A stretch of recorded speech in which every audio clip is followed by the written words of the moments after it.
Prezados amigos, neste horário das 18 horas, no Lar Fabiano de Cristo, convidamos a todos para a reflexão do capítulo 28 do livro Fonte Viva, do Espírito Emmanuel, pela psicografia de Francisco Cândido Xavier.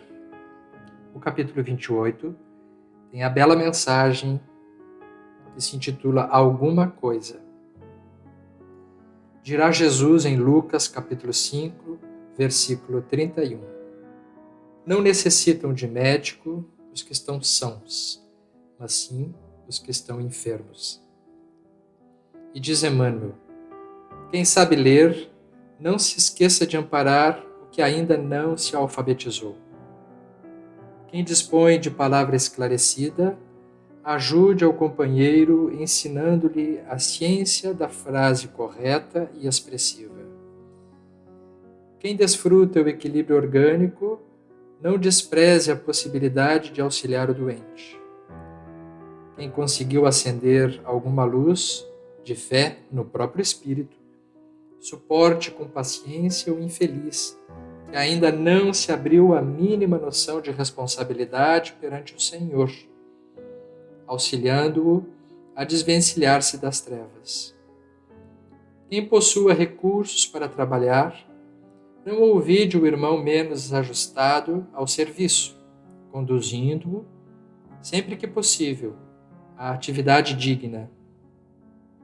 Quem estime a prática da caridade, compadeça-se das almas endurecidas, beneficiando-a com as vibrações da prece. Quem já esteja entesourando a humildade, não se afaste do orgulhoso, conferindo-lhe com um exemplo os elementos indispensáveis ao reajuste. Quem seja detentor da bondade, não recuse assistência aos maus, de vez que a maldade resulta invariavelmente da revolta ou da ignorância.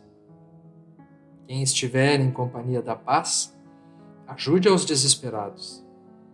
Quem guarde alegria, divida a graça do contentamento com os tristes.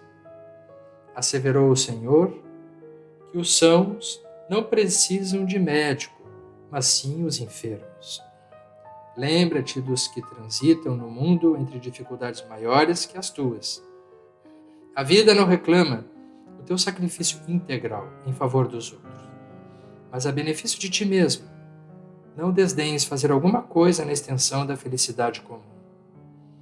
Talvez o grande desafio, um dos grandes desafios da nossa vida, seja nós não estocarmos apenas para nós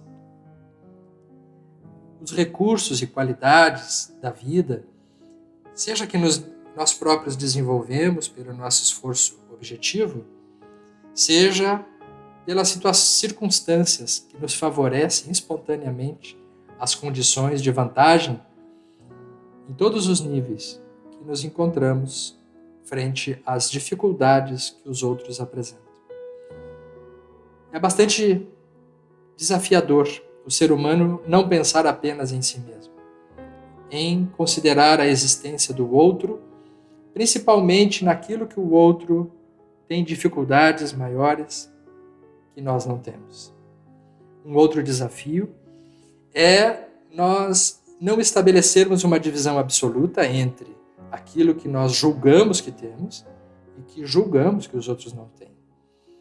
Então, talvez uma pessoa possa se achar em condições de prática e de benefícios maiores do que dos outros. E isso pode ser uma atitude que, eventualmente, não seja algo permanente. Até porque nós não estamos permanentemente alegres, ou permanentemente em paz, ou permanentemente em condições de nos sentirmos bondosos. Nós não estamos permanentemente com recursos para trabalhar ou com uma luz própria, conforme diz o benfeitor. São estados dinâmicos que flutuam. De qualquer modo, permanece o desafio de que, de algum modo, todos nós, em algum momento da vida, somos aqueles que temos frente àqueles que não têm. Essa passagem de Emmanuel nos reporta, de forma bastante particular, a parábola dos talentos. Quando Jesus diz, entre outras coisas, nessa bela parábola, que nós precisamos multiplicar os talentos que nós recebemos. Tendo partido que recebera 5 talentos, trabalhou com eles e recebeu outros 5. Do mesmo modo que recebera 2, ganhou outros 2. O mestre ensina que não importa que sejam 5, 10 ou 2. O importante é que os talentos se multipliquem. Os talentos são os nossos recursos, as nossas qualidades. Isso se aplica aos diversos âmbitos da existência. Por exemplo, receber saúde física e multiplicá-la em saúde interior ou espiritual e fazer uso produtivo e multiplicador. Se eu recebo a oportunidade de nascer em um lar que me possibilite estudo e boas condições para o crescimento pessoal, no campo físico e social, aonde eu me situo, então eu utilizo essas bênçãos para mim, mas também as multiplico, gerando bem-estar em torno de mim mesmo, criando trabalho, oportunidades, distribuindo conhecimento, dando do meu próprio tempo, para que ao meu derredor possa haver a ampliação dos talentos, para além de mim mesmo. Sob esse aspecto, temos uma dificuldade extra. As pessoas que julgam serem suas a família, os amores, os sobrenomes, não são posses suas, assim como a própria existência, que também não será eterna no campo de uma mesma vida.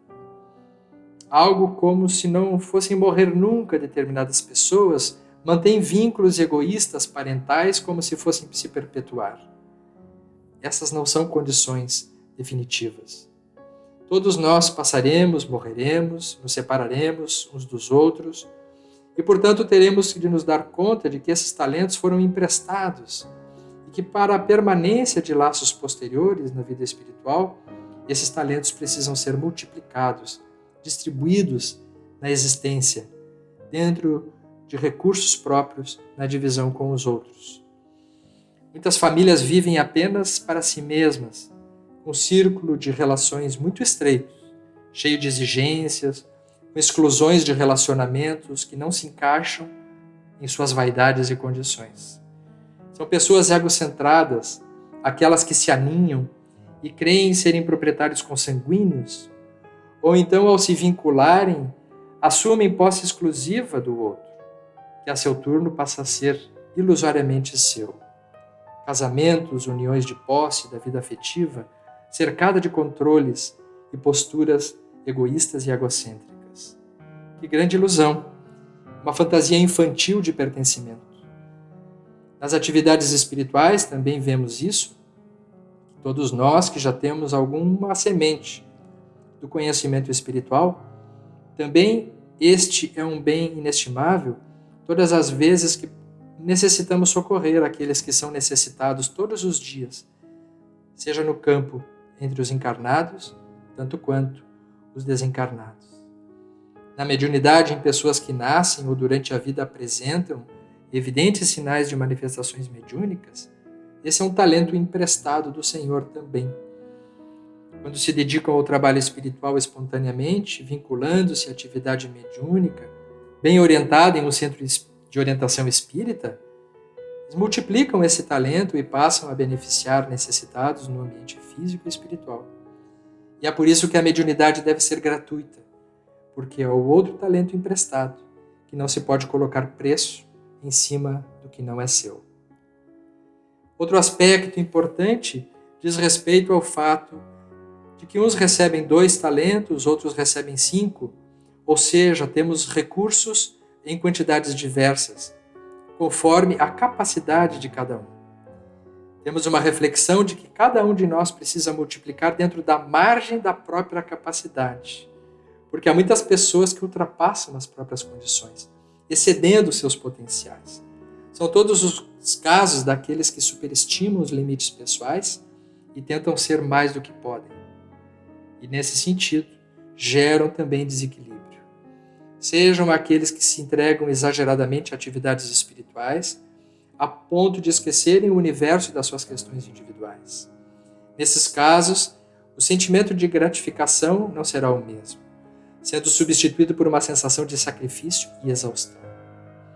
Então, o equilíbrio entre aquilo que temos realmente e podemos distribuir só pode se estabelecer a partir daquilo que no Livro dos Espíritos, na questão 919, quando foi perguntado qual o meio prático mais eficaz que o homem tem de se melhorar nessa vida e resistir à atração do mal, e o Espírito de verdade responde: um sábio da antiguidade vos disse, conhece-te a ti mesmo.